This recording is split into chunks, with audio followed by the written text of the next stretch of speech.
दोबारा से।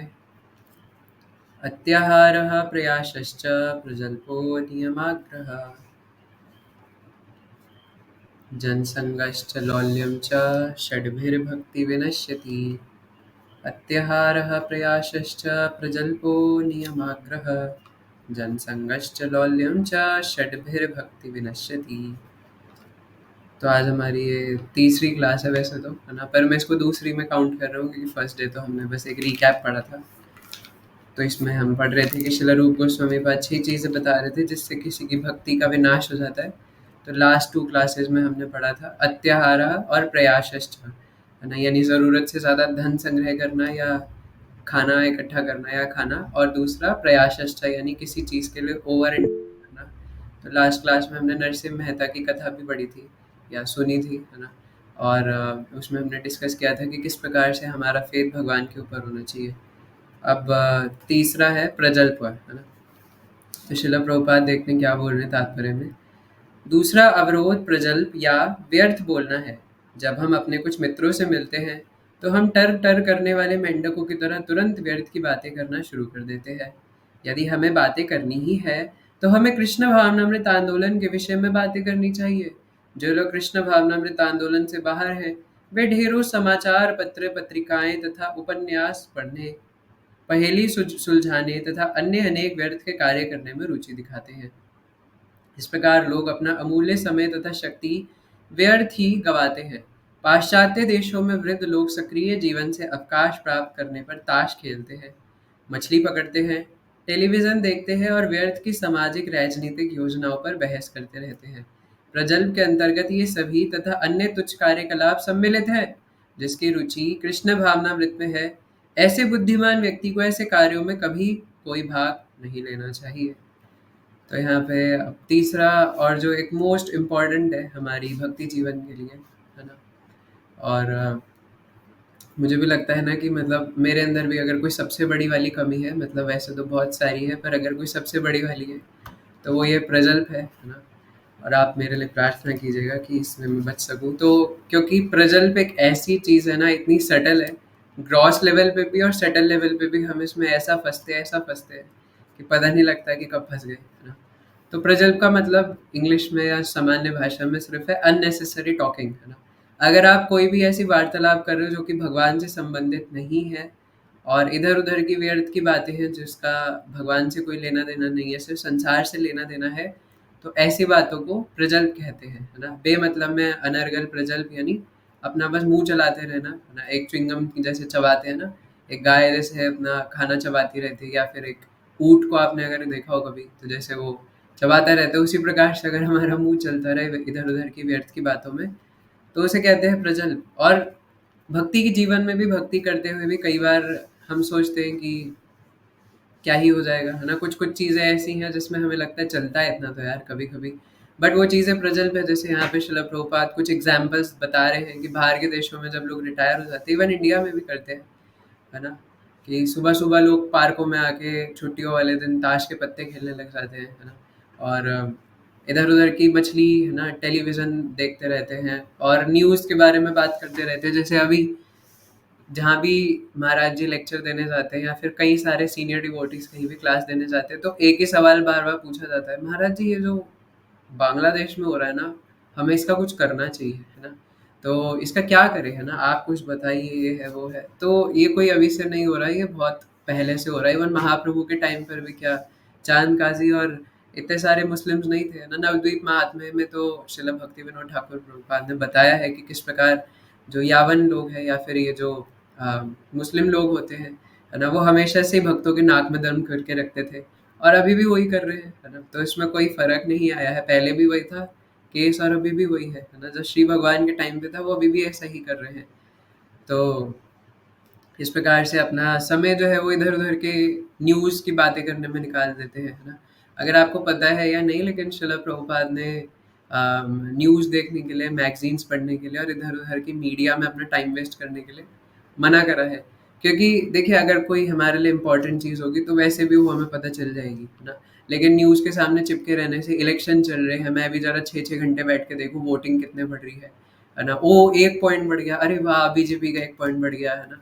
वाह राहुल गांधी ऐसी की तैसी, है ना, और मोदी जी की जय, है ना, इस प्रकार से हिंदुस्तान जिंदाबाद ऐसे नारे लगाने से क्या हो जाएगा, है ना। देखो, अगर मैं आपको एक लॉजिकली भी बोलूँ, अगर आपको देखना भी है ना, अगर आप जानना भी चाहते हो कि कौन जीतेगा पॉलिटिक्स में, तो लास्ट में आउटकम जो है वो शाम तक सब लोग शोर मचाने लग जाएंगे कि कौन जीता है, तो पूरे दिन न्यूज़ के सामने चिपके रहने से कुछ हो जाएगा।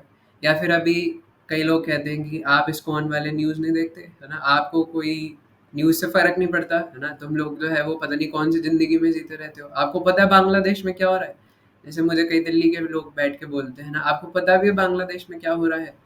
भई तुम क्या कर लोगे? यहाँ बैठे-बैठे बदल लोगे उसको मीडिया में देख के, न्यूज़ में देख के कि वहाँ पे क्या हो रहा है ना? तो इस प्रकार से अगर आप कभी पार्कों में जाओ, है ना, सुबह टहलने के लिए, तो मैं तो यहाँ पे जब वॉकिंग के लिए भी जाता हूँ, तो मुझे ऐसा लग रहा होता है ना कि ये लोग के पास और कुछ बात करने को है ही नहीं वहाँ पे। जो बूढ़े व्यक्ति है या फिर जो इवन बूढ़े क्या है ना, आजकल तो जवान भी इधर उधर का समाचार, है ना, मैगजीन, ग्रह शोभा, ना जाने क्या क्या इधर उधर का उल्टा सीधा पढ़ते रहते और बोलते रहते हैं वही वही चीज़, है ना। मोदी जी ने ये करा, केजरीवाल ने ये करा, फलाने ने वो करा, ढिमकाने ने ये करा, है ना। तो जब हम यमराज के सामने खड़े होंगे तो कोई मोदी जी हमें बचाने नहीं आएंगे वहाँ पे, है ना। तो इस प्रकार से मेंढकों की तरह टर टर करना, है ना, और क्रिकेट की बातें करना, है ना। कई बार हम लोग देखते हैं भक्ति जीवन में जो भक्ति करने का अभ्यास कर रहे हैं, कई बार वो भी क्रिकेट मैच देखने लग जाते हैं और उसके बारे में इधर उधर की वार्तालाप करने लग जाते हैं, पर उसका भक्ति से कोई संबंध नहीं है ना। विराट कोहली ने 6 रन मारे, है ना, इंडिया के लिए कितनी प्राउड की बात है ना। लेकिन उसके वजह से क्रिकेट मैच की वजह से कितने सारे पीछे अधर्म छुपे होते हैं, इस बारे में कभी आपने जानने का प्रयास किया है क्या, है ना। तो थोड़ा उस बारे में भी हमें जानने का प्रयास करना चाहिए, और अंत में इससे कोई हमारा फायदा होने नहीं वाला। क्या है वो, सामान्य से एक वो बैट है ना, और एक बॉल है, और कुछ खिलाड़ी उसको खेल रहे हैं, उससे क्या मजा आ रहा है देखने में, मुझे तो समझ नहीं आता, है ना। और उस बारे में चर्चा चलाने में, अरे तुम्हें पता है कल आरबीसी आरसीबी क्या होता है ना, वो जीत गई, है ना, चेन्नई की टीम जीत गई, इससे क्या होता है मुझे तो समझ नहीं आता। और एक और मुझे मतलब, हाँ, ये मेरा सोचना है ऐसा, है ना, कि मेरे को ये नहीं समझ में आता खेल हो रहे हैं, है ना, पागलों कुत्तों की तरह तुम चिल्ला रहे हो ना, वाह विराट कोहली ने छक्का मार दिया, है ना। तो मतलब एकदम इलॉजिकल चीज मेरे को ये लगती है कि वो खेल रहे हैं, है ना, कहीं पे ऑस्ट्रेलिया में जाके वो टेलीकास्ट चल रहा है, और यहाँ पे 4 लोग बैठ के, है ना, उसके बारे में बातें कर रहे हैं कि ये हो गया और वो हो गया। तो इस प्रकार से इधर-उधर की बातें करना, है ना, जैसे, और अगर जवान बच्चों की बातें करें तो यही है ना, क्रिकेट और आईपीएल, और क्या बोलते हैं एनीमे, है ना, के ड्रामा, ये सब की बातें करते हैं, है ना। तो इधर-उधर की बातें करना जिसका कोई सर नहीं है, पैर नहीं है, और भक्ति से उसका कोई मतलब नहीं है, इसको कहते हैं प्रजल्प, है ना। तो ये अननेसेसरी टॉकिंग से हमें क्यों बचना है? क्योंकि जो हम अपने दिमाग के अंदर फीड करेंगे फिर वही बाहर आएगा, है ना, वही हमारी कॉन्शियसनेस में भर जाएगा, है ना। जैसे मैं कई बार बताता भी हूँ कि अगर आप एक मिक्सी जार में अगर आप संतरा डालो तो वह आमरस निकल के नहीं आएगा, है ना, संतरा ही आएगा। तो इसीलिए what is in will come out, है ना। तो जब हम एजिटेटेड होते हैं या फिर जब हम कोई अनफेवरेबल सिचुएशन आती है, तब हमें पता चलता है कि हमारे अंदर क्या भरा हुआ है, क्योंकि जो अंदर भरा है वही बाहर आएगा, है ना। और अगर हम अंदर ही गंदगी भरेंगे, कूड़ा करकट भरेंगे, तो कूड़ा करकट ही बाहर आएगा, है ना। इसीलिए हमें अगर कुछ भरना ही है तो भगवान से रिलेटेड बातें भरनी चाहिए, है ना। श्रीमद् भागवतम में 12 स्कंद है ना। शिला प्रभुपाद की अगर पुस्तकें देखें तो 18 भागों में बांट रखी है। इतनी मोटी मोटी पुस्तकें, अगर कुछ भरना ही है तो उसे भरने का प्रयास करना चाहिए, है ना। श्रीमद् भगवद गीता भरने का प्रयास करना चाहिए, है ना। आचार्यों की वाणी, भगवान की कथा, इतना सब कुछ है भगवान के बारे में जानने के लिए, है ना। आप पूरा जन्म निकल जाएगा फिर भी शायद खाली भगवद गीता भी हमारे दिमाग में सही से नहीं घुसेगी, कम से कम मेरे जैसे के। तो श्रीमद् भागवतम, अन्य ग्रंथ और फिर अन्य लीलाएं, इनका तो कहना ही क्या, है ना। इसीलिए प्रजल्प हमारी भक्ति के लिए एक बहुत ही घातक वेपन है, जो दिखता नहीं है, और फिजिकली हम उसको लाइक टच नहीं कर सकते, फील नहीं कर सकते, लेकिन हमारे सिर्फ बोलना और सुनना, है ना, दोनों इंक्लूडेड है। ऐसा नहीं कि मैं थोड़ी ना बातें कर रहा हूँ, मैंने तो सिर्फ सुना था, नहीं नहीं नहीं, है ना, दोनों इंक्लूडेड है। चाहे आप बोल रहे हो इधर उधर की बातें, चाहे आप सुन रहे हो। इसलिए चैतन्य चरितामृत में बताया, ग्राम्य कथा ना बलिबे, ग्राम्य कथा ना सुनीबे, है ना, कि ऐसी कोई वार्तालाप ना बोलनी है ना सुननी है जिसका भगवान से कोई रिश्ता नहीं है, जिसका भगवान से कोई नाता नहीं है, नहीं तो वो भक्ति की बैंड बजा देगी। इसलिए अननेसेसरी टॉकिंग, और ये कोई हमें बताने की ज़रूरत नहीं है, इसका हम सबको पूरा पूरा अनुभव है ना, पूरा पूरा हमें प्रैक्टिकल एक्सपीरियंस है, डेली हम यही तो करते हैं, प्रजल्प ही तो करते हैं। कई बार भक्ति और एक और चीज़ यहाँ पे इम्पोर्टेंट है कि कई बार भक्ति करते-करते ना ऐसा बाहर से लग रहा होता है कि हम लोग तो भगवान से रिलेटेड बातें कर रहे हैं, हम भक्ति की ही तो बातें कर रहे हैं। पर अंदर से वो कई बार प्रज्वल पूरा होता है ना? तो इसलिए खतरनाक है इससे हमारा। अब जैसे अगर हम श्रीमद् भागवतम में भी देखें, तो इस प्रकार से कई सारे जो जैसे हम देखते हैं कई सारे ऋषि मुनियों का फॉल डाउन हो गया है ना, या इत्यादि इत्यादि। तो वो सब भी कहीं ना कहीं इसी वजह से होता है कि उनका ध्यान इधर उधर चले जाता है और फिर उस पर कॉन्टम्पलेट करने लग जाते हैं, और इसमें सुनना भी महत्वपूर्ण है ना। और ये सुनना देखिए, इसको बस रेगुलेट करना है ना। सुनना ज़रूरी है, और भक्ति की शुरुआत भी सुनने से ही होती है, और मटेरियली फॉल डाउन होने की शुरुआत भी सुनने से ही होती है। इसलिए भगवत गीता में तच्छृणु है ना, 9वें अध्याय में शायद से बोलते हैं भगवान अर्जुन को कि अर्जुन इसलिए सुनो। तो आप एक बात सोचो, अर्जुन कहेंगे कि भगवान मैं तो 8 अध्याय से सुन ही रहा हूँ ना। मतलब ऐसे तो भगवत गीता 48 मिनट में खत्म हो गई थी। पर फिर भी एक दिमाग में आ सकता है ना हमारे जैसों के कि अर्जुन बोलेंगे कि भगवान मैं तो जब से सुन ही रहा हूँ, आप आधी भगवत गीता कंप्लीट होने के बाद बोल रहे हो कि अर्जुन अब मैं जो तुम्हें बताऊंगा तच्छृणु, अब तुम मुझसे सुनो। इसलिए भगवान वहाँ एक तरीके से हमें रिमाइंड कर रहे हैं अर्जुन के माध्यम से कि इसलिए सुनो, क्योंकि सुनने से ही भक्ति स्टार्ट होती है ना।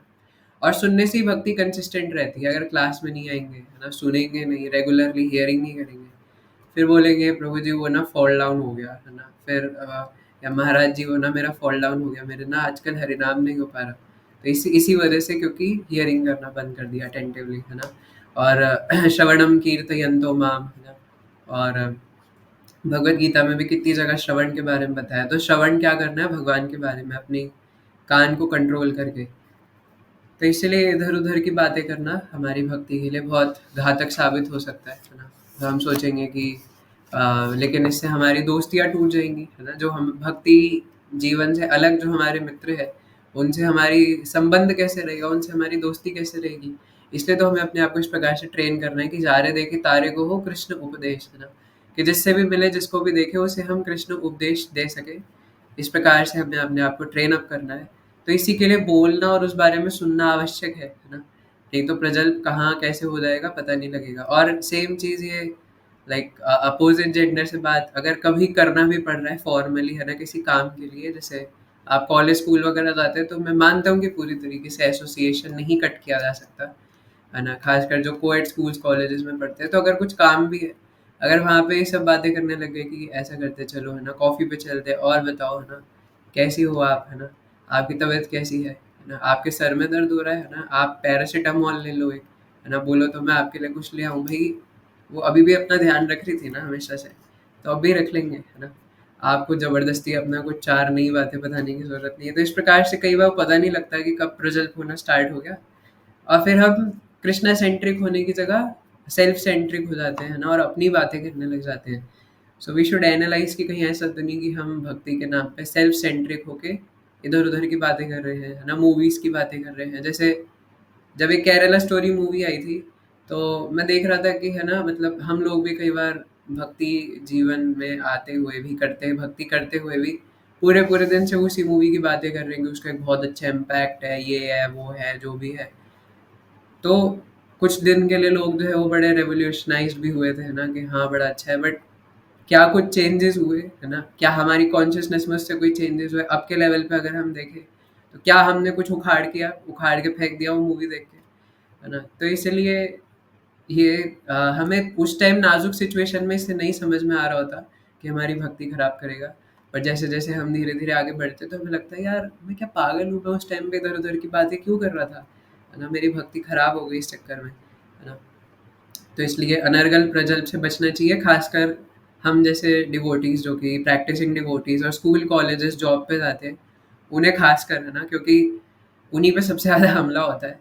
क्योंकि इधर-उधर सब लोग यही सब इधर-उधर की बातें करेंगे, कोई कृष्ण कथा सुनना नहीं चाहेगा, सब ग्राम्य कथा बोलना चाहेंगे और ग्राम्य कथा सुनना चाहेंगे। तो हमें खासकर बचने का प्रयास करना चाहिए, है ना? तो अब इसमें आप भी अपने व्यू पॉइंट्स रख सकते हैं, है ना? अगर कोई कुछ कहना चाहे तो। और अपने इनसाइट शेयर कर सकते हैं, लेकिन ये इम्पोर्टेंट है। और अगर जैसे आप कभी ये प्रश्न पूछ भी सकते हैं कि स्कूल कॉलेजेस में रहते हुए हम कैसे करें, तो देखिए मैं जो चीज़ मेरे आचरण में नहीं हो मैं प्रचार वैसे तो मैं वही करता हूँ रोज़ रोज़, लेकिन फिर भी मुझे नहीं लगता कि मैं उस पे ज़्यादा बोलना चाहिए, क्योंकि मैं ज़्यादा कॉलेज वगैरह जाता नहीं हूँ, है ना? लेकिन जितना जाता हूँ एग्ज़ाम देने वगैरह के लिए, है ना? तो व्हाट आई डू इज़, या फिर जो मैंने अपने भक्त मित्रों को करते हुए भी देखा है कि अगर आपको भगवत गीता का अच्छा अंडरस्टैंडिंग है ना, तो आप आराम से उनकी बात को कट करके उसको स्पिरिचुअली मोड़ने का प्रयास कर सकते हो, है ना? कुछ तो चर्चा होगा, है ना? कुछ तो भगवान के बारे में चर्चा होगा। और मुझे लगता है कि it's better to stay alone rather than in a bad association, है ना? कि हम एक बुरी संगति में रहें, इससे अच्छा है कि अकेले रहना ज़्यादा बढ़िया है ना? नहीं तो फिर हमें इतना ज़्यादा फिलॉसफी में स्ट्रॉन्ग होना चाहिए कि कुछ तो किसी प्रकार से तो हम किसी को कुछ-कुछ तो कहने का ट्राई करें, है ना? तो उसके किसी तरीके से तो भक्ति में लाने का प्रयास करें। तो यही है, यार देखे तारे कहा कृष्ण उपदेश का मतलब, पर ये इतना आसान नहीं होगा, है ना? तो क्योंकि मायावी लोग बहुत हैं। शेष नारायण प्रभु, आप कुछ कहना चाहते हैं? जी प्रभु जी, जैसे अभी मेरे आप कॉलेज की बात कर रहे थे तो उसमें अभी मैं कोशिश करता हूँ कि जो मेरे बैचमेट्स हैं तो कभी लंच ब्रेक में उनको कोई प्रोग्राम में मंदिर ले जाऊं। तो जैसे अभी हिज होलीनेस जयपताका का स्वामी महाराज का बहुत बड़ा सेलिब्रेशन था मंदिर में व्यास पूजा का। तो प्रज्वल तो नहीं प्रभु जी, लेकिन अगर उनसे हम कांटेक्ट में आते हैं तो उन वो फिर बोलने लगेंगे कि नहीं मैं तो देखो राधा कृष्णा सब में मानता हूँ। और फिर उनकी जो धारणा है भगवान को लेके वो सुननी पड़ती है। और उनको हम एक बार में ऐसे बोलेंगे कि नहीं, ऐसा हम अगर सुनाने लग जाएं कि ऐसा नहीं है, भगवान पर्सनल फॉर्म है, तो फिर हो सकता है कि वो मतलब हम लोग के साथ मतलब वो बोले कि मैं कभी और चलूंगा, इस्कॉन का क्या है ऐसे करके। तो सुनना पड़ता है। तो क्या करना चाहिए प्रभु जी? इस पे ये क्वेश्चन एक बार आई गेस अमोघ लीला प्रभु जी से पूछा था, है ना? आप में से किसी ने एक वीडियो शेयर किया था प्रचारकों के लिए। तो देखिए, सुनना तो पड़ेगा अगर आपको प्रचार करना है ना? हम सबको अगर प्रचार करना है तो सामने वाले के ऊट-पटांग चीज़ें सुननी पड़ती हैं। हम ही स्टार्टिंग में कितनी ऊट-पटांग चीज़ें बोलते थे, है ना? तो हमारे जो सीनियर्स होते थे उनको सुनना पड़ता था, है ना? नहीं तो सुनेंगे नहीं तो फिर हमारा उन पे विश्वास नहीं होगा, है ना? तो इसलिए सुनना पड़ता है, लेकिन ये भी ध्यान रखना चाहिए कि इतना ना बहस है कि वो बंदा 1 घंटा बिठा के अपनी मायावाद की कथा सुना के चला जाए। ऐसा नहीं होना चाहिए, है ना? तो हमें इस प्रकार से कि मतलब उन्हें बुरा भी ना लगे, और इस प्रकार से ऐसा हो कि वो शॉर्ट में अपनी बात बताएँ, है ना? फिर हम अपनी बात रख सकें, है ना? और अगर वो आपको लग रहा है कि वो इंटरेस्टेड नहीं है और वो भक्ति नहीं करेंगे, तो फिर उन पे फिर ज़्यादा ध्यान भी नहीं देना चाहिए, है ना? श्रद्धावान जन हे भक्ति अधिकारी, कनिष्ठ मध्यम उत्तम श्रद्धा अनुसारी। तो हमें श्रद्धावान व्यक्ति के ऊपर ज़्यादा फ़ोकस करना है। तो अगर कोई श्रद्धावान वही प्रभु जी, इसका क्वेश्चन ये भी आता है जब कोई ऐसे आप बार बार आंसर दियो इसका, तो श्रद्धा कैसे, हम में क्या काबिलियत है कि श्रद्धा है कि नहीं, हम कैसे जान पाए सामने वाले को कैसे? अच्छा प्रश्न है ना? देखिए, यही बात है कि अगर वो इंटरेस्टेड है सुनने के लिए, तो आपको पता चल जाएगा, है ना? और अगर वो इंटरेस्टेड नहीं है, जैसे कई बार क्या होता है कि किसी मायावादी भक्त से या मायावादी व्यक्ति से अगर आप डिबेट करने लगो, तो कई बार क्या होता है ना, हम डिबेट में इतने खो जाते हैं कि हम यही भूल जाते हैं कि इसका आउटकम क्या होगा? क्या वो सच में भक्ति करना स्टार्ट कर देगा? तो अगर आपको लग रहा है कि वो सिर्फ़ आपको नीचा दिखाने के लिए या डिबेट के लिए ही डिबेट कर रहा है, तो फिर हमें टाइम वेस्ट नहीं करना चाहिए, इससे अच्छा वहाँ से भाग जाओ, है ना?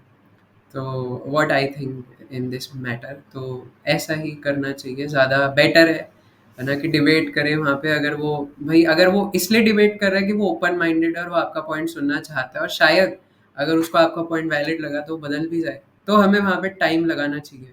लेकिन अगर वो नहीं बदलेगा, है ना? और अगर वो सिर्फ़ आपको नीचा दिखाने के पर्पज़ से कर रहा है, तो मतलब हमें वहाँ पे अपना टाइम वेस्ट नहीं करना, है ना? क्योंकि कई बार हम भी इतना ईगो में बह जाते हैं कि अपना पॉइंट प्रूव करने के लिए वहाँ पे लग जाते हैं कि नहीं, भगवद गीता में लिखा है, श्रीमद् भागवतम में लिखा है, वो अच्छा है, पर कई बार उसके नेगेटिव इफ़ेक्ट्स भी होते हैं। तो इसीलिए अननेसेसरी टॉकिंग से बचना, और इसका एक ही उपाय है ना?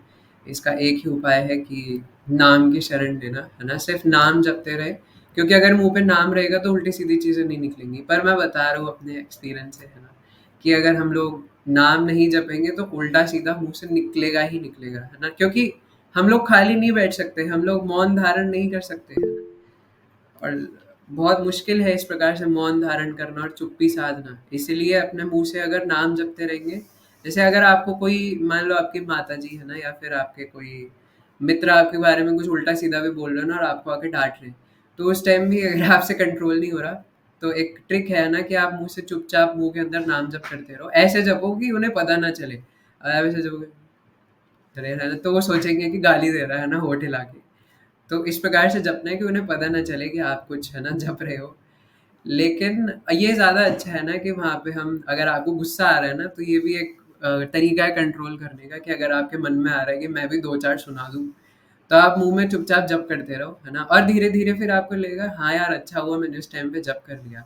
मैं फालतू में उसने मुझे 4 सुनाई, मैं 8 सुनाता, फिर 16 वो मुझे सुनाता, 24 मैं उसे सुनाता। ऐसे करके बेकार में अपना पूरा टाइम वेस्ट होता, है ना? दिमाग खराब होता और इस प्रकार से हीटिंग डिबेट हो जाती। तो इस प्रकार से हमें बचना चाहिए प्रज्वलित करने से। बाकी प्रश्न हम क्लास के एंड में लेंगे, है ना? नहीं तो प्रज्वलित में ही पूरी क्लास निकल जाएगी। फिर आगे कह रहे हैं प्रभुपाद जनसंघर्ष, है ना? चौथा हमारा फैक्टर आ रहा है जिससे हमारी भक्ति नष्ट हो जाती है। 3 हो गए, अब 3 बचे हैं। पहला था अत्याहारः, फिर प्रयासश्च, फिर प्रजल, अब है जनसंघश्च, है ना? जन संघ का अर्थ है कृष्ण भावनामृत में रुचि ना रखने वालियों की संगति करना। वही मतलब है ना, जन संघ उनसे करोगे तो जिनकी कृष्ण भावनामृत में रुचि नहीं है, तो उनसे प्रजल्प होगा ही होगा। मनुष्य को चाहिए कि ऐसी संगति से सर्वथा दूर रहे। अतएव श्रील नरोत्तम दास ठाकुर महाशय ने केवल कृष्ण भावना भावित भक्तों की संगति में भक्त सनिवास रहने का परामर्श दिया है। और जैसे मैंने वो हमेशा मेरा फेवरेट एक वर्स कोट भी करता हूँ, असत्संगा सदा त्यागा छाड़ा अन्य गीत रागा कर्मी ज्ञानी परिहारी दूरे, है ना? तो इसमें नरोत्तम दास ठाकुर महाशय वार्न करते हैं कि हमें असत्संग का त्याग करना है और ऐसे लोग जो कि भक्ति नहीं करते उनके बिल्कुल भी संग में नहीं रहना, है ना? जिनकी भगवान में श्रद्धा नहीं है उनके बिल्कुल भी संग में नहीं रहना। क्योंकि श्रद्धा क्या है ना? अभी महाराज जी पूछ रहे थे, अगर किसी ने वो क्लास देखा हो इवनिंग वाला, तो महाराज उसमें स्टार्टिंग में पूछ रहे थे कि श्रद्धा क्या होती है? और जब महाराज कोई प्रश्न पूछते तो मेरी सारी अहंकार की दीवार है ना, उसमें महाराज अपना पंच मार के उसको तोड़ देते हैं। तो मैं भी सोच रहा था कि इसको कैसे डिफाइन करेंगे, है ना? दिमाग में आ तो रहा था, पर एक वो नर्वसनेस होती है ना कि महाराज ने पूछा है ना, कुछ गलत तो नहीं बोल दूंगा। मुझसे नहीं पूछा था, पर मैं ऐसा सोच रहा था, है ना, कि क्या होता है श्रद्धा। तो मेरे दिमाग के हिसाब से तो श्रद्धा मतलब है ना विश्वास होता है। अटूट विश्वास नहीं बोल सकते, मुझे ऐसा लगता है, क्योंकि श्रद्धा तो कोमल भी होती है ना? जैसे अगर किसी को कम श्रद्धा है तो वो अटूट विश्वास नहीं है। तो महाराज जी ने भी बाद में ये बताया है ना कि ले दे के श्रद्धा जो है वो विश्वास है। और अ, श्रद्धा ये है कि हर किसी व्यक्ति को स्वाभाविक रूप से किसी न किसी पे तो श्रद्धा होती है। ऐसा नहीं हो सकता कि उसे किसी चीज़ पे श्रद्धा ना हो। किसी को भूत प्रेत में होती है, किसी को माता-पिता में होती है, किसी को असुर में होती है, किसी को संतोषी माता में होती है ना? अलग-अलग देवताओं में सुपरनैचुरल पावर्स, है ना, मिस्टिक पावर्स, मैजिक, है ना? आयरन मैन, सुपरमैन, किसी को इसमें भी श्रद्धा होती है। और कुछ जो सतोगुण में होते हैं, 17वें अध्याय में भगवान ने बताया, उनको भक्तों में या भगवान में श्रद्धा होती है। लेकिन ये श्रद्धा इतनी कोमल है ना, और अ, शायद से चैतन्य चरितमृत का श्लोक है, अधौ श्रद्धा, है ना, करके शुरू होता है। श्रील प्रभुपाद कई जगह पे कोट करते हैं अपने लेक्चर्स में। तो उसमें भी बताया है कि ये शायद श्रील रूप गोस्वामी का श्लोक है, I am not confirm, sorry, माफ करिएगा, है ना? लेकिन वो वहाँ पे भी बताते हैं कि भक्ति की शुरुआत श्रद्धा से होती है। जो 9 स्टेजेस ऑफ डिवोशनल सर्विस है, मे बी भक्ति रसामृत सिंधु का होगा, है ना? कि भक्ति की शुरुआत जो है वो श्रद्धा से होती है, फिर साधु संग मिलता है, फिर भजन क्रिया, फिर अनर्थ निवृत्ति। तो मैं आपको एक बार पहले भी बताया था रिसेंटली कि श्रीमद् भागवतम में एक जगह पे बताया है कि अगर कोई जाने अनजाने में, है ना, गलती से भी किसी ऐसे व्यक्ति का संग कर ले जो भक्त नहीं है, और ऐसी हमसे उल्टी सीधी बातें करे, तो इसमें कोई डाउट नहीं है कि हमारी भक्ति का सर्वनाश होना निश्चित है। और अगर कोई अनजाने में किसी भक्त का संग कर ले, तो इसमें भी कोई डाउट नहीं है कि अब आपका एडवांसमेंट होना निश्चित है ना? और संघ का मतलब क्या होता है? संघ का मतलब ये नहीं है कि आप कॉलेज जा रहे हो, है ना, मेट्रो में, ट्रेन में बैठे हो और साइड में सारे नास्तिक बैठे हो और आप उनके ऊपर ग्रेनेड फेंक दो, है ना, कि तुम लोग नास्तिक हो, तुम्हारे संग में नहीं रहूँगा मैं। तो ये संघ का मतलब नहीं है। संघ का मतलब है उनके द्वारा उनकी बातों में इन्फ्लुएंस हो जाना, है ना, या फिर उनसे इन्वॉल्व हो जाना, उन्हीं से बातें करना, है ना? अब ये मरकट वैराग्य हमें नहीं चाहिए, है ना, कि हम जैसे कई बार मान लीजिए आप अपने मम्मी पापा के साथ कहीं शादी में जा रहे हैं, जाना पड़ेगा, है ना, कई बार। अब आप घर पे हैं तो अवॉइड नहीं कर सकते, है ना? हर किसी का मेरी तरह नहीं होता कि मैं झूठ बोल दूँ कि नहीं मुझे नहीं जाना, है ना, और मेरे को कोई कुछ नहीं कहेगा। तो कई बार जाना पड़ता है ना, सामाजिक दृष्टि से हमें। तो अब वहाँ पे जाके तो हम वहाँ पे नहीं भागवत कथा करने बैठ सकते हैं ना, और हम करें भी तो शायद कोई सुनेगा नहीं, क्योंकि वहाँ तो सब लोग अपने स्नैपचैट से फोटो खिंचाने में बिजी है। और अगर वहाँ जाके आप बोलोगे कि आपको पता है ना, भागवतम में भगवान कहते हैं कि अगर मैं आप जैसे लोगों का संग करूंगा ना, तो मेरी भक्ति का विनाश हो जाएगा, है ना। या जैसे मैंने एक और एग्जाम्पल बताया था ना, कि अगर हम उनको बोलेंगे कि आपको पता है भगवान ऋषभ देव अपने पुत्रों को भागवतम में बोलते हैं कि ये जो आप लोग फोटो खिंचा रहे हो, शादियों में खाना खा रहे हो ना, ये सुअर के मल खाने के बराबर है। तो आपको पहले तो थप्पड़ मार मार के शादी से बाहर निकालेंगे, है ना। फिर उसके बाद बोलेंगे ये सिखा रहे तुम इस्कॉन वाले, है ना, ये सीख रहे हो तुम भक्ति जीवन में आके। तो ऐसा हमें नहीं करना चाहिए, है ना। तो इसलिए एक बहुत सीखने वाली बात है कि डीलिंग्स कैसे करना होता है। इसलिए रघुनाथ दास गोस्वामी को महाप्रभु ने बोला था ना कि अंतर निष्ठा करी बहिर करे लोक व्यवहार। निष्ठा जो है वो अंदर से करना है और बाहर से लोक व्यवहार करना है। लेकिन हम उल्टा करते हैं, हम अंदर से लोक व्यवहार करते हैं और बाहर से निष्ठा करते हैं ना, यानी बाहरी लोगों में निष्ठा और भगवान के लिए लोक व्यवहार, है ना। भगवान से कभी महीने में एक बार इस्कॉन जाके मिल आएंगे, है ना। और वो भी जाते हैं भगवान से थोड़ी ना मिल रहे हैं, वो तो इसलिए जाते हैं कि थोड़ा फीस्ट प्रसाद मिल जाए और थोड़ा नाचने को मिल जाए, है ना। ऐसे एकदम ठुमक ठुमक के नाचेंगे, है ना। और फिर बाद में उसमें कॉम्प्लीमेंट्री है ये तो कि भगवान के दर्शन भी कर ही लेंगे, है ना। थोड़ा फूल माला उनको खरीद के चढ़ा देंगे ताकि वो भी मेरी थोड़ी इच्छाएं पूरी कर दे, है ना। मंदिर तो इसलिए जाते हैं, इसलिए थोड़ी कि भगवान से मिलना है ना। और वो भी कभी महीने में एक दो बार चले जाएंगे, लेकिन असली जो है वो ये है हमारा उद्देश्य कि हम साधुओं की संगति करें, है ना। और जैसे हम वृंदावन बरसाने हैं, कई लोग जब हम वृंदावन ट्रिप में लेके जाते हैं तो कई भक्त कहते हैं प्रभु जी मैं बरसाना घूमाऊँ क्या, प्रभु जी मैं नंदगांव घूमाऊँ क्या, है ना। लेकिन हमारा जो मुख्य उद्देश्य है धाम जाने का भी, ऐसा नहीं कि वहाँ नहीं जाना चाहिए, पर जब आप साधुओं के संग में नहीं जाओगे वो धाम आपको रिवील ही नहीं करेगा। इसलिए हमारे जीवन का अगर कोई सबसे बड़ा फॉर्चुनेट है तो वो फॉर्च्यून है ना, भाग्य है, तो वो है साधुओं की संगति में रहना, है ना। साधुओं का संग हमारे लिए सबसे बड़ा एक गोल्ड है, या फिर हमारे लिए एक सबसे बड़ी मणि है इस संसार में, है ना। तो साधु संग चाहे हमें कहीं भी रह के मिल जाए, वो हमारे लिए जहाँ साधु संग है वहाँ भगवान अपने आप प्रकट होंगे। वहाँ पे भगवान का धाम, भगवान स्वयं प्रकट हो जाएगा। लेकिन आप धाम जाके भी अगर बिना साधुओं के संग में घूमोगे तो खत्म, है ना। जैसे मेरे एक मित्र थे, है ना, तो लाइट गया।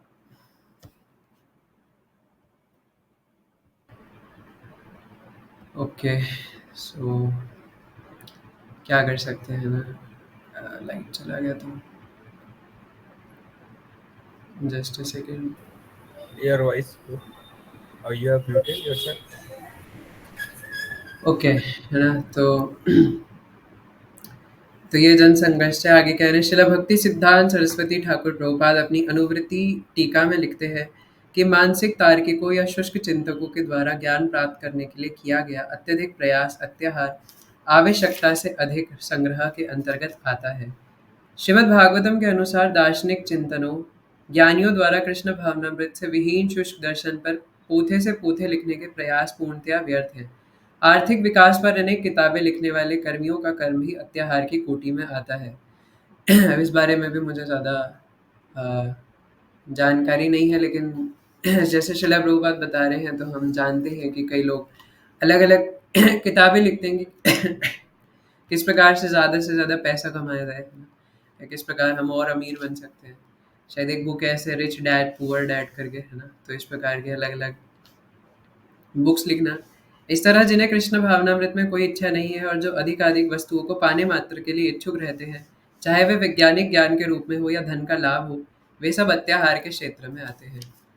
तो जन संगष्ट, है ना, ऐसे लोगों का संग करना जो कि भक्ति नहीं करते, बहुत खतरनाक है ना। एक एक थोड़ी देर के संग मात्र से, इधर उधर की बात करने से मात्र से, है ना, मान लो कि उसने, देखो क्या होता है, अगर आप कामी व्यक्ति का संग करोगे तो आपके दिमाग में काम वासना भर जाएगी। अगर आप एक बहुत पैशनेट व्यक्ति का संग करोगे, यार पैसा कमाना है यार, इस कौन भक्ति ठीक है, मैं कह रहा हूँ, है ना, तू 1 घंटा अगरबत्ती जला, है ना, नाम जप कर, जो मर्जी कर, लेकिन पैसा कमाना बहुत जरूरी है यार, है ना। तू क्या कर, है ना, इतना इतना तू अंकुर वारिकू की वीडियो देखा कर यार, है ना।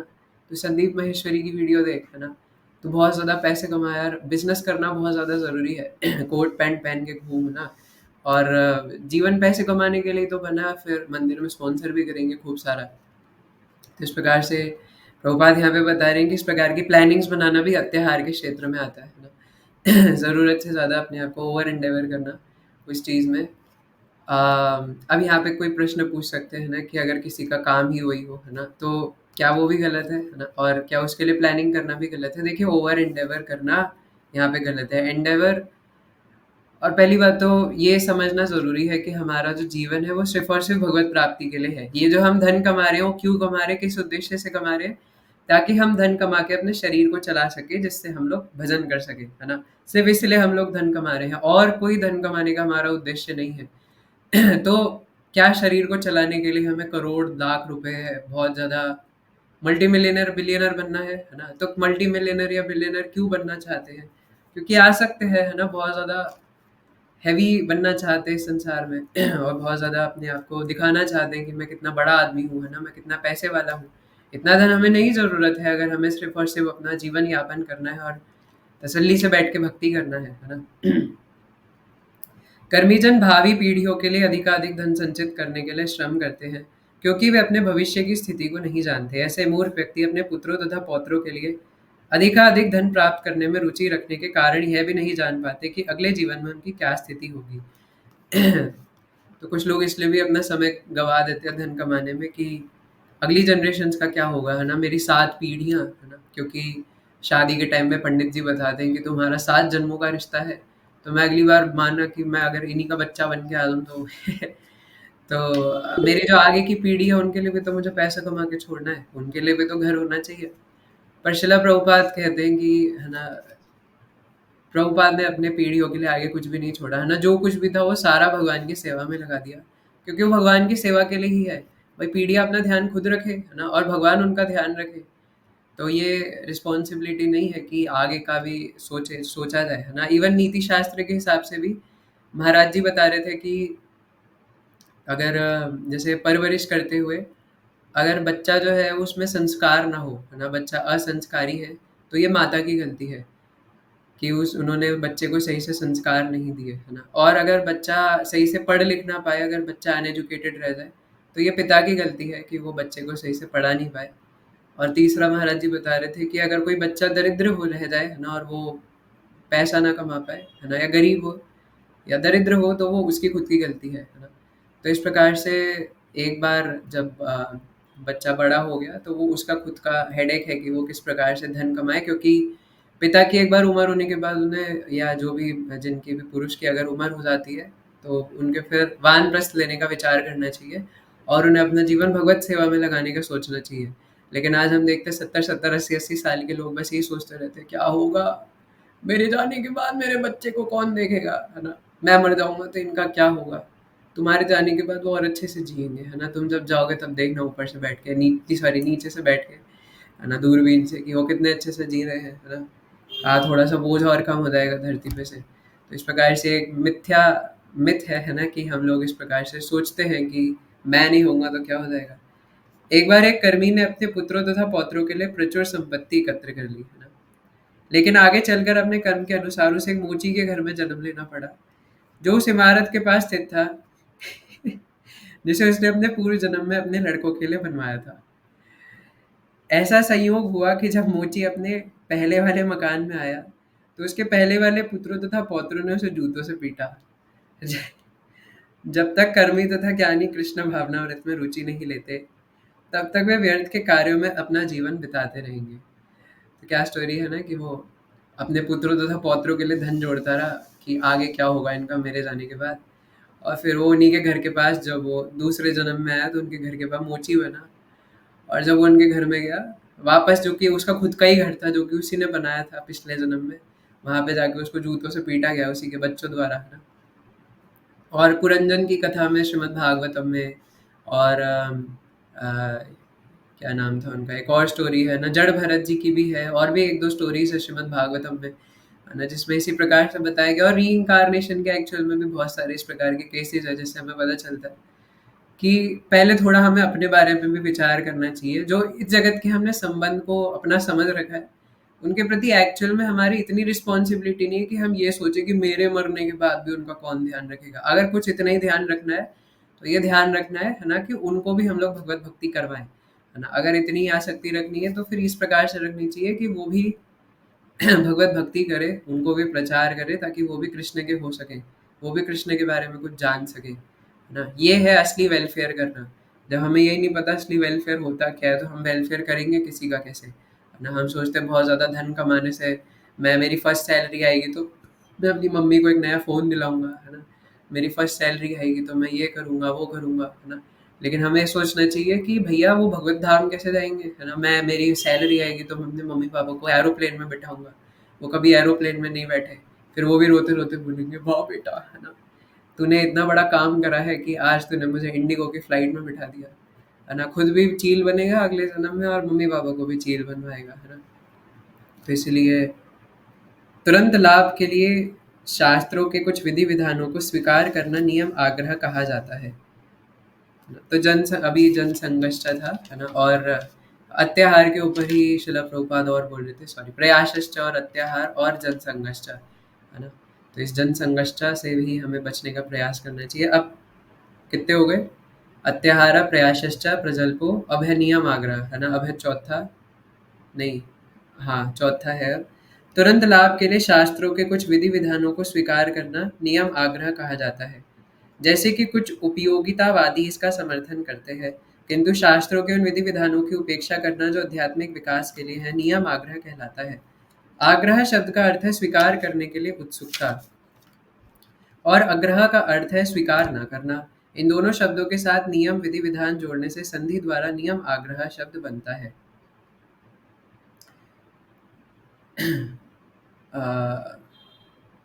इस तरह नियम आग्रह शब्द के दो अर्थ होते हैं जो शब्दों के विशिष्ट संयोग के अनुसार समझे जाते हैं। जो लोग कृष्ण भावनामृत में रुचि रखते हैं उन्हें आर्थिक विकास के विधि विधानों को ग्रहण करने में उत्सुक नहीं होना चाहिए, अपितु शास्त्रों के विधि विधानों को कृष्ण भावनामृत की प्रगति के लिए अत्यंत श्रद्धा पूर्वक ग्रहण करना चाहिए। तो देखिए, ऐसा, है ना, हमारे कई सारे गुरुजनों और सीनियर डिवोटीज का मानना है ना। तो उन्हीं के ओपिनियन को मैं यहाँ पे रख रहा हूँ, मेरा ओपिनियन कोई वैल्यू नहीं करता, है ना। लेकिन हमारे कई सारे जो डिवोटीज हैं, हम आजकल देखते हैं कि कलयुग में भगवत गीता के नाम पे या प्रचार के नाम पे कई बार मोटिवेशनल स्पीकिंग करना, है ना, या इधर उधर की वार्तालाप करना, है ना, रिलेशनशिप्स कैसे स्ट्रॉन्ग करें ये सब बताना। तो इन सब वार्तालापों में समय वेस्ट करना, है ना, ये हमारा उद्देश्य नहीं है ना। श्रील भक्ति सिद्धांत सरस्वती ठाकुर प्रभुपाद बोलते हैं कि सिद्धांत बलिया ना करे आलस, ऐसे करके एक बंगाली वर्स है ना। तो श्रील भक्ति सिद्धांत सरस्वती ठाकुर प्रभुपाद और हमारे कई सारे गौड़ी आचार्य बताते हैं कि हमें सिद्धांत बोलने में कभी भी आलस नहीं करना चाहिए। लेकिन क्या सिद्धांत बोलना है, ये नहीं कि हम लोग तिलक कंठी पहन के और धोती कुर्ता पहन के, है ना, प्रचारक के नाम पे कुछ भी बोलते रहे। उससे क्या होगा, देखो, अगर हम लोग मोटिवेशनल स्पीकिंग करेंगे या इधर उधर अलग अलग ऐसे सेमिनार्स देंगे जिससे भगवान का कोई मतलब नहीं है ना, चाहे वो गूगल मीट पे ऑनलाइन हो चाहे ऑफलाइन हो, उससे क्या होगा, ज़्यादा से ज़्यादा भीड़ बढ़ेगी, है ना। बहुत सारे लोग आ जाएंगे शुरू शुरू में सुनने के लिए, अरे वाह, है ना, बाबा जी तो बड़ा अच्छा बताते हैं, है ना, है वैसे शेव्ड हेड लेकिन या फिर बाल वाले जो भी है अलग अलग, लेकिन बताते बड़ा अच्छा है, तो शुरू शुरू में वो आएंगे। लेकिन कभी ना कभी तो आपको उन्हें बताना पड़ेगा ना कि भाई हरिनाम करो, भगवत गीता पढ़ो, और फिर धीरे धीरे वो नंबर कम होता चला जाता है ना। तो इसलिए एटलीस्ट ये ट्राई करना चाहिए कि हम कोई शुगर कोटिंग ना करें। जब शिला प्रभुपाद ने कोई स्टैंडर्ड से खिलवाड़ नहीं करा तो हमें भी नहीं करना चाहिए, है ना। इसलिए यहाँ पे जैसे प्रभुपाद बता रहे कि जो कृष्ण भावनामृत में रुचि रखते हैं उन्हें आर्थिक विकास के विधि विधानों को ग्रहण करने के लिए उत्सुक नहीं होना चाहिए। इसलिए हमें दूसरों को भी ऐसी चीज़ें नहीं बतानी चाहिए जिससे उनका बिजनेस माइंडसेट बढ़े, है ना। कई बार इस प्रकार की चीज़ें बताई जाती है प्रचार के नाम पे जिससे हमारा जो दिमाग है वो बिजनेस माइंडसेट हो जाए, है ना, या फिर जिससे हमारा दिमाग पैसे के पीछे भागे, पर ऐसे तो वो पूरा का पूरा कृष्ण से हट जाएगा, है ना। तो इसलिए हमें प्रयास करना चाहिए कि हम लोग सुने भी वही चीज़ जो हमारी कृष्ण भक्ति बढ़ाए, ना कि उसके नाम पे कुछ भी सुन ले, क्योंकि कलयुग है ना, ऐसी चीज़ें आजकल फेमस भी हो जाती है, और ना ही ऐसी चीज़ बोले किसी को, है ना। हमें प्रचार करना है सिर्फ और सिर्फ भगवान की भक्ति का, क्योंकि भक्ति का ही प्रचार होता है, और किस चीज़ का प्रचार करेंगे भाई। हम राग मार्ग में आते हैं, हम लोग रूप गोस्वामी के अंतर्गत आते हैं। रूप गोस्वामी ने कहीं पे ये बताया है कि पैसे कैसे कमाने चाहिए, वो तो सारे पैसे छोड़ के प्रधानमंत्री के मिनिस्टर बने हुए थे, है ना? साकार मलिक और दाबीर खास, है ना? हमने स्टोरी पढ़ा था रूप गोस्वामी जी और शिला सनातन गोस्वामी का, है ना? वो तो वहाँ पे रह के भी सोचे थे कि यहाँ से हम कैसे भागे, इस राजा ने हमें पकड़ के रख लिया, है ना? मुस्लिम राजा ने। और वहाँ से चैतन्य महाप्रभु के पीछे भागने के लिए आ गए थे, है ना? कि किस प्रकार से हम महाप्रभु को फ़ॉलो करें और साथ में उनकी भक्ति करें। तो इस प्रकार से हमें इस प्रकार का ना प्रचार सुनना है और ना करना है, क्योंकि ये भी ग्राम्य कथा में आता है। शास्त्रों के विधि विधानों को कृष्ण भावनामृत की प्रगति के लिए अत्यंत श्रद्धापूर्वक ग्रहण करना चाहिए। उन्हें अवैध मैथुन, मांसाहार, द्यूत क्रीड़ा तथा मादक द्रव्यों के सेवन से दूर रहकर अनुष्ठानों का दृढ़ता से पालन करना चाहिए। मनुष्य को चाहिए कि मायावादियों की संगति से भी बचे, क्योंकि केवल वैष्णव भक्तों की निंदा ही करते हैं, वे केवल वैष्णवों की निंदा ही करते हैं। अत्याहारियों के लिए अंतर्गत इन लोगों का समावेश हो जाता है। भुक्तिकामी अर्थात भौतिक सुख चाहने वाले, मुक्तिकामी अर्थात जो निराकार ब्रह्म में विलीन होकर मुक्ति चाहते हैं, और सिद्धिकामी अर्थात जो योग की सिद्धि चाहते हैं, ऐसे लोगों की संगति करना तनिक भी वांछनीय नहीं है, है ना? जो भी मैंने वर्ष बोला था, असत्संग सदा त्यागा छाड़ा अन्य गीता रागा, कर्मी ज्ञानी परिहारी दूरे, है ना? कर्मी मतलब जो कर्म कांड में बहुत ज़्यादा विश्वास रखता है या बहुत ज़्यादा कर्मी है। कर्मी मतलब जैसे पैशनेट है पैसा कमाने के लिए, बिज़नेस करने के लिए, है ना? और सिर्फ़ उसी के पीछे उसका दिमाग जा रहा है कि किस प्रकार से अपने एक पैसे को बहुत सारा पैसा बनाएँ। क्रिप्टो करेंसी में कुछ होता है ना? कुछ तो होता है। उसमें आप लोग इन्वेस्ट करें, है ना? तो इस प्रकार से अलग-अलग ट्रेडिंग, है ना? या फिर इधर-इधर की चीज़ें, शेयर मार्केट में पैसे लगाना, है ना? अपने 1 रुपए को 1 करोड़ रुपए बनाएँ। तो ये कर्मी ऐसे लोगों से, और फिर ज्ञानी, है ना? जो ज्ञानी मतलब जैसे मायावादी लोग हैं, तो वो भी एक प्रकार से ज्ञानी होते हैं। देखो, कभी मायावादियों से टक्कर लेने से पहले ना उनको इतना हवा में नहीं सोचना चाहिए कि मायावादियों में दम नहीं है। क्योंकि ऐसा होता है कि हम लोग भक्ति संप्रदाय से, और हम लोग अगर संस्कृत नहीं भी सीखेंगे ना, हमारे लिए चलेगा। हमें शिला प्रभुपाद ने बोला भी नहीं कि संस्कृत सीखो ज़बरदस्ती, लेकिन उनके में संस्कृत ही संस्कृत होती है, इसलिए वो आपको 1 सेकंड में संस्कृत के द्वारा घुमा सकते हैं। इसलिए आप ये मत सोचिए, है ना, कि हम लोग 12वें अध्याय का पहला और दूसरा श्लोक बोल देंगे और हम मायावाद का खंडन कर सकते हैं। तो ये इतना आसान नहीं है ना? वो ऐसे-ऐसे वेदों के श्लोक घुमा के फेंकेंगे। और उनका एक और ये रहता है कि हम भगवद गीता की बात नहीं मानेंगे, क्योंकि वो स्मृति शास्त्र है ना? आपको स्मृति समझने के लिए श्रुति बताना पड़ेगा। क्यों? क्योंकि श्रुति मतलब नाम से ही समझ में आ रहा है, सुना गया, है ना? सुना गया है श्रुति, जैसे वेद और उपनिषद। और स्मृति है जैसे याद रखा गया है। तो वो लोग कहते हैं कि श्रुति का पलड़ा ज़्यादा भारी है, तो हम स्मृति नहीं मानेंगे। मानेंगे, लेकिन आपको श्रुति के द्वारा एक्सप्लेन करना पड़ेगा। तो आप खाली भक्ति बायस्ड होके ये नहीं कह सकते कि भगवद गीता और श्रीमद् भागवतम के हिसाब से कि भक्ति सब कुछ होता है ना? अद्वैत सिद्धांत होता है, हम और परमात्मा एक ही हैं। तो लेकिन श्रुति द्वारा, श्रुति मंत्रों द्वारा भी, श्वेताश्वर उपनिषद का यथा देवे यथा गुरो यथा देवे, इस प्रकार से एक श्लोक है ना? और भी कई सारे मुंडक उपनिषद में जिससे भक्ति झलकती है ना? और भक्ति की सीधी-सीधी व्याख्या है। तो वहाँ से खंडन किया जा सकता है। लेकिन मायावादियों से भिड़ने से पहले ये भी सोचना चाहिए कि अगर हम लोग 4-5 साल से इस्कॉन में, तो वो भी 10-20 सालों से मायावाद फ़िलॉसफ़ी पढ़ रहे हैं, है ना? उन्हें भी पता है कि हम लोग क्या सोचते हैं, किस प्रकार का हमारा माइंडसेट है, हम लोग क्या-क्या बोल सकते हैं, क्या-क्या फ़ॉलो करते हैं। तो वो भी हमारा खंडन करने के लिए ऑलरेडी तैयार रहते हैं, है ना? इसलिए अगर कभी हम लोग डिबेट करने जाएँ भी, तो अच्छा है ना? मतलब हमें खंडन करने का प्रयास करना चाहिए, श्रील प्रभुपाद भी प्रमोट करते थे, पर ध्यान भी रखना चाहिए, है ना? कि अगर आपको नहीं पता तो ज़बरदस्ती हमें घुसना नहीं चाहिए वहाँ पे कुछ बोलने के लिए, नहीं तो उल्टा हमारा ही सर्वनाश हो जाएगा। अगर कुछ नहीं पता तो बता दो, मुझे नहीं पता, आप जो है वो मैं या तो पूछ के बता दूँगा, या आप मेरे वरिष्ठ भक्त से, है ना, उनसे चर्चा कीजिए। मुझे जितना पता था मैंने बता दिया, है ना? लेकिन हमें इतना ज़्यादा उनसे बातें नहीं करना, है ना? क्योंकि महाप्रभु ने वार्न किया है कि मायावादी भाष्य ना सुनीबे, मायावी भाष्य ना बोलीबे, है ना? ये मत सोचिए कि मेरा अहंकार कम हो जाएगा, है ना? अहंकार पोषित नहीं होगा, वो मेरे को मज़ाक उड़ा देंगे, है ना? तुम तो इस्कॉन से हो, भक्ति संप्रदाय फ़ॉलो करते हो, क्योंकि उन्होंने वेद मंत्र वगैरह पढ़े हुए, उन्हें संस्कृत ज़्यादा अच्छे से आता है, वो कन्विंस्ड है। अब कोई पूछे वो क्यों कन्विंस्ड है ना? हम लोग अपनी जगह कन्विंस्ड है, वो लोग अपनी जगह कन्विंस्ड है। हम अगर कल को मायावाद में चले गए, हम वहाँ कन्विंस्ड होने लग जाएँगे।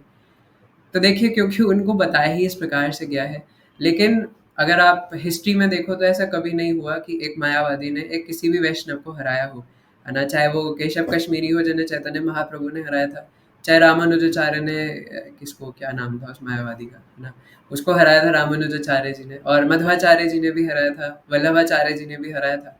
तो हिस्ट्री में आज तक कभी ऐसा नहीं हुआ कि किसी जो बड़े-बड़े आचार्य हैं, मैं हम जैसों की बात नहीं कर रहा, कि सुमित प्रभु ने किसी मायावादी से बात करा और मायावादी अगर उन्हें हरा दे, तो वो एक अलग बात है ना? लेकिन अगर कोई बड़े-बड़े आचार्य की कोई मायावाद का बहुत बड़े आचार्य हैं और कोई बहुत बड़े वैष्णव आचार्य हैं, वो आपस में भिड़े और ऐसा हो कि कोई मायावादी हार जाए, है ना? सॉरी कोई वैष्णव हार जाए, ऐसा कभी नहीं हुआ शास्त्रों में, है ना? इससे इससे इस बात की पुष्टि होती है कि जो भक्ति परंपरा है ना? और एक अद्वैत सिद्धांत को छोड़ के पलड़ा जो है वो अभी भी वैष्णवों का ही भारी है ना? कि यहाँ पे 4 तो प्रमाणिक परंपरा है और उसके अंदर से न जाने कितनी लीनिएजेस निकल रही हैं। अच्छा वो लोग क्या मानते हैं, मायावादियों का ऐसा मानना है कि ये लोग इमोशनल होते हैं और इसलिए ये लोग संस्कृत वगैरह समझ नहीं सकते, ज्ञान समझ नहीं सकते, इसलिए ये लोग भक्ति कर रहे हैं। पर भगवान क्या बोल रहे हैं गीता में, नाहम प्रकाशः सर्वस्य योग माया समावृतः, है ना? कि मैं मूर्खों के समझ में नहीं आता, है ना? मैं अपने आप को ढक देता हूँ। और चतुर्विधा भजन्ते माम ये जनाः पर्युपासते, तो है कि 4 प्रकार के लोग भक्ति करते हैं और उससे पहले बताया 4 प्रकार के नहीं करते। उसमें क्या था, माया या बृहत ज्ञानः, जिनका ज्ञान माया द्वारा हर लिया जाता है, उन्हें मायावादी कहते हैं, है ना? तो इस प्रकार से तीसरे और चौथे प्रकार के लोग थे, जो कि मायावादी, शून्यवादी, ये वादी, वो वादी बन जाते हैं। तो लेकिन यहाँ पे जैसे प्रभुपाद भी कह रहे हैं कि हमें उनकी संगति से बचना चाहिए। तो ये नहीं सोचना चाहिए कि हम उन्हें हरा देंगे, है ना? प्रयास करना चाहिए, जैसे शिला प्रभुपाद भी अपने शिष्यों से कई बार कहते थे कि मान लो कि मैं एक मायावादी हूँ और मैं अपने पॉइंट्स रखूँगा और तुम मुझसे डिबेट करके मुझे हराने की कोशिश करो। हमें भी कई बार ऐसे प्रैक्टिस करना चाहिए, है ना, एक-दूसरे से, ताकि हम एक-दूसरे से जब प्रैक्टिस करेंगे तभी हम रियल वर्ल्ड में कुछ बोल पाएँगे और बोलना भी चाहिए, प्रयास करना चाहिए। लेकिन प्रयास करने का ये मतलब नहीं कि ईगो में आके हम लोग उनसे इतना वार्तालाप करने लग जाएँ कि हमें ही वो मायावादी बना दें, है ना? एक गंदी मछली पूरे तालाब को गंदा कर देती है और ना हमें अभी हमारी इतनी श्रद्धा फिक्स्ड है ना? अभी हम लोग भक्ति में इतना आगे बढ़े नहीं हैं, ना हमें श्रील रूप गोस्वामी पाद के सिद्धांत सही-सही से पता है ना? थोड़ा बहुत भगवद गीता पढ़ा है, थोड़ा बहुत सुना है, ज़्यादा अभी हमें कुछ पता नहीं है।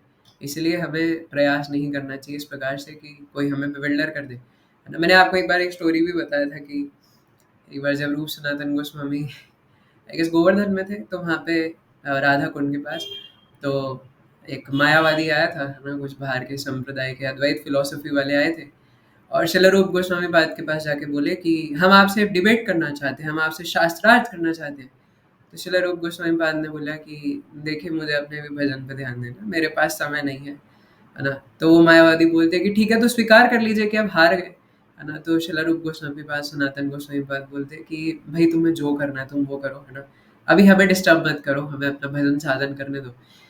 तो इसके बाद वो व्यक्ति जो था मायावादी, है ना, वो कहता है कि देखो देखो गांव वालों सब देखो, है ना, मेरे पास ये पूरा का पूरा फॉर्म है ना, मैंने इन गौड़ियों को हरा दिया, मैंने श्रील रूप गोस्वामी पाद को हरा दिया।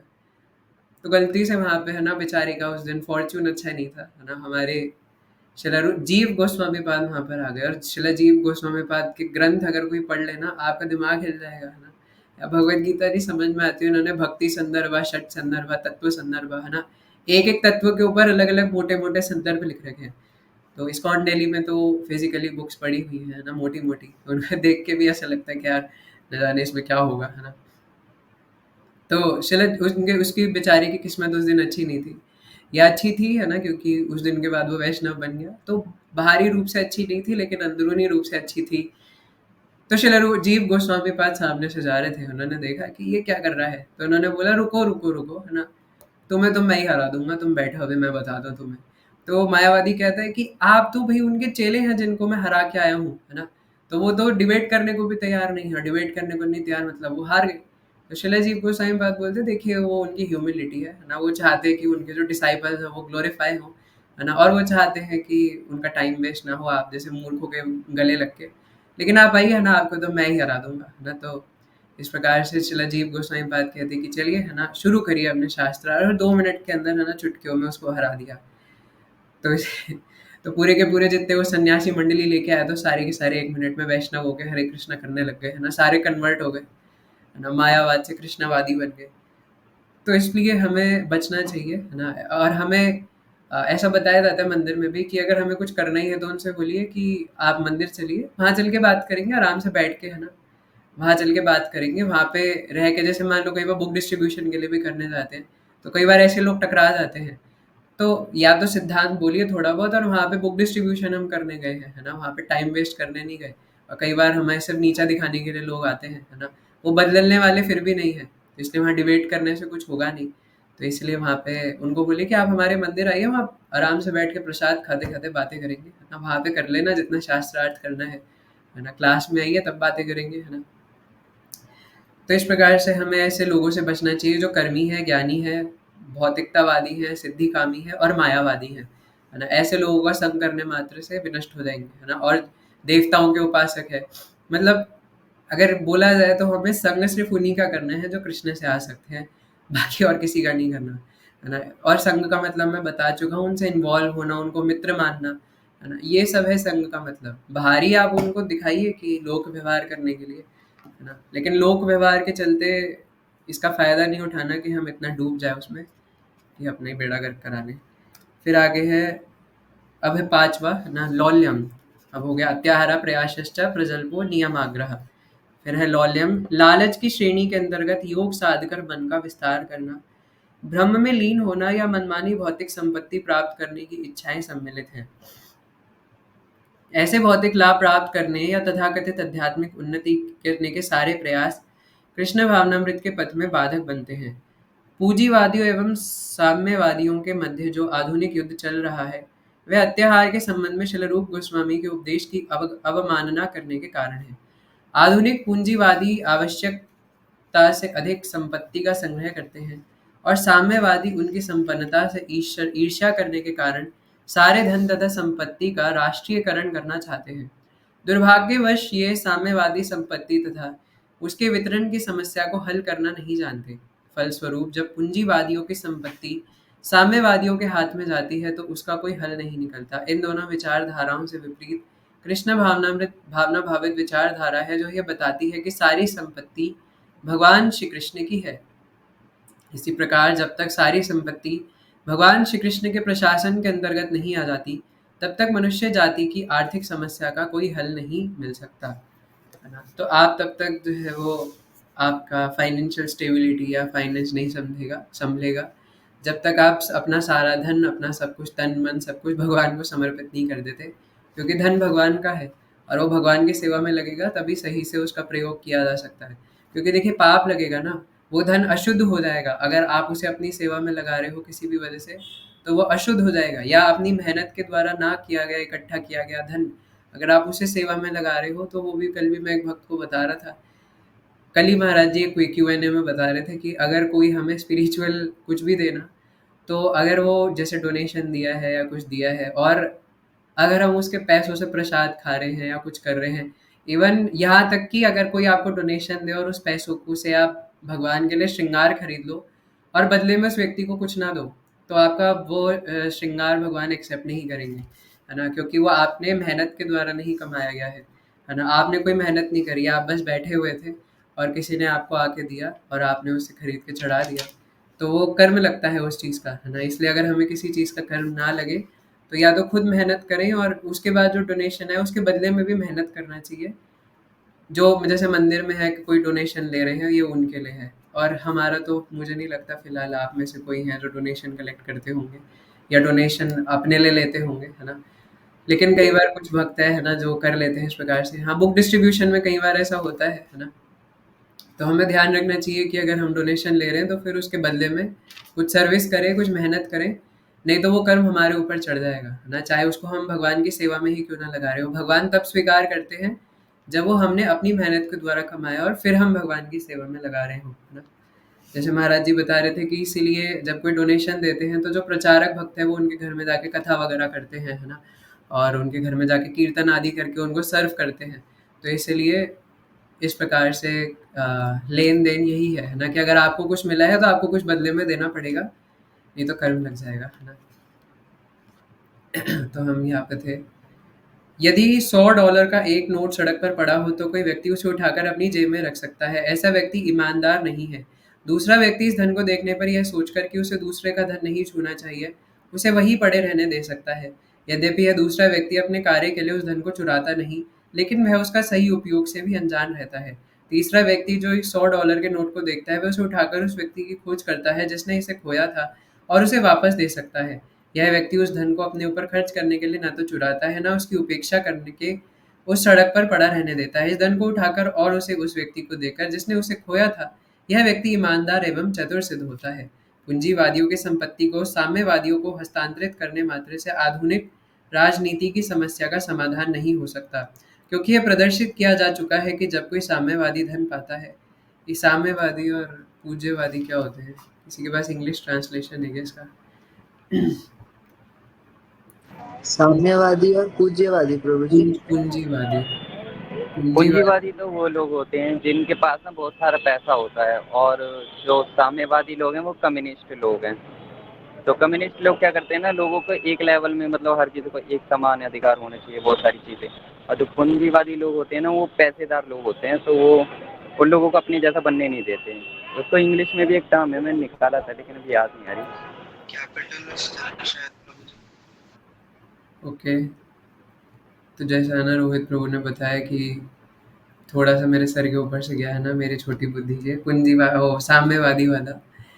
लेकिन उन्होंने बताया कि कैपिटलिस्ट और कम्युनिस्ट जो थे वो साम्यवादी है, और पूंजीवादी जिनके पास खूब सारा धन है, ऐसा कुछ तो बताया। अब आप देखिए ना कि क्या सही है गलत है जो भी है। तो वास्तव में सारे संसार की संपत्ति भगवान श्री कृष्ण की है, और प्रत्येक जीव को, चाहे वह मनुष्य हो या पशु, यह जन्म सिद्ध अधिकार है कि वह ईश्वर की संपत्ति को अपने पालन के लिए उपयोग में लाए। जब कोई व्यक्ति, चाहे वह पूंजीवादी हो या साम्यवादी, अपने पालन की आवश्यकता से अधिक ग्रहण करता है, तो वह चोर होता है और वह प्रकृति के नियमों द्वारा दंडित होने योग्य है। तो ये हम पिछले 3 दिन से चर्चा कर रहे हैं कि अगर हम लोग जितना ज़रूरत है उससे ज़्यादा कमाते हैं तो वो नीड नहीं है, फिर वो ग्रीड है ना। आपका काम चल जाता है 1 बोरी चावल से, लेकिन आप 10 बोरी चावल घर में उठा के रख दो, तो वो गलत है। आपका काम चल जाता है 2 जोड़ी धोती कुर्ता से, लेकिन आपको 10 प्रकार की बगलबंदियाँ चाहिए, है ना। उसके नीचे आपको 10 तरीके के जूते, 10 तरीके की क्रॉक्स, है ना, अलग-अलग दिन के लिए अलग-अलग तरीके की क्रॉक्स है ना, अलग-अलग तरीके की गाड़ियाँ, है ना। तो इस प्रकार से जितना आवश्यक नहीं है उससे ज़्यादा ग्रहण करना। और पता है कई बार ना इस चीज़ में बहाना बनाया जा सकता है कि आवश्यकता बढ़ती जा रही है, बढ़ती जा रही है, बढ़ती जा रही है, तो ये भी गलत है ना। कि बोले कि नहीं, नहीं मुझे इस चीज़ की सच में आवश्यकता है ना, पर कई बार होती नहीं है ना। और कई बार इस प्रकार से बहाने बनाते हैं, नहीं मुझे सच में इस चीज़ की आवश्यकता है ना। जैसे मैंने एक बार अपना एग्ज़ाम्पल बताया था ना 2.5 साल पहले का, कि सब लोगों को देख के मुझे लग रहा था कि मैं भी एक स्मार्ट वॉच खरीद लूँ, है ना। और मेरी मम्मी भी मेरे को बोल रहे हैं कि अरे तू भी ले ले, है ना। और वो मेरे दिमाग में है कि चलो बाप, दिला ही रहे हो तो ले ही लेते हैं, है ना। और फिर बाद में जब वो ले लिया तो 2 दिन पहन के मैं सोचूँगी मैंने क्यों लिया, है ना। मुझे समय ही तो देखना था, मेरे पास फ़ोन है तो, और अभी भी मैं फ़ोन से ही समय देख रहा होता हूँ, है ना। जेब से निकालो 1 सेकंड में देख लो क्या टाइम हो रहा है ना। ये सब क्या बकवासबाजी है कि वो घड़ी को पहले ऐसे बटन दबा के मैं ऑन करूँगा, है ना, फिर उसमें वो टाइम दिखाएगा, फिर उसको चार्ज करो मैग्नेट पे लगा के। भाई इतनी एंग्जाइटी मुझे नहीं चाहिए, है ना। वैसे ही ज़िंदगी में इतनी एंग्जाइटीज़ है तो वैसे आप कभी ये चीज़ देखना, है ना, अगर आपके पास फ़ोन ही नहीं है जेब में, तो आपको लगेगा ही नहीं कि फ़ोन चोरी हो जाएगा या गिर जाएगा ना, टेंशन फ्री। तो ये है ब्रह्मचारी जीवन, है ना। पर आजकल तो ब्रह्मचारियों के पास भी आईफ़ोन होते हैं, है ना। तो आगे कह रहे हैं, विश्व की संपत्ति का उपयोग समस्त जीवों के कल्याण के लिए होना चाहिए, क्योंकि माता प्रकृति की यही योजना है। प्रत्येक व्यक्ति को भगवान की संपत्ति